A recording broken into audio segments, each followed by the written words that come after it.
আমি প্রথমে মাপ চাই আমার এবং যারা ওলামা একরাম তাদের কাছে মাপ চাই, সর্বোপরি বাংলাদেশের জনগণের কাছে এবং আমার যারা দেখতেছে সবার কাছে মাপ চাই।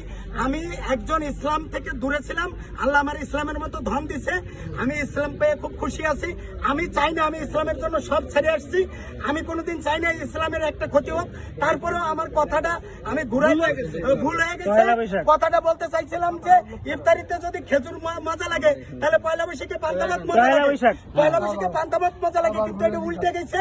আমি এই জন্য এই কোরআন হাদিসের সাংঘর্ষিক কারো মতে এই জন্য আমি এইটা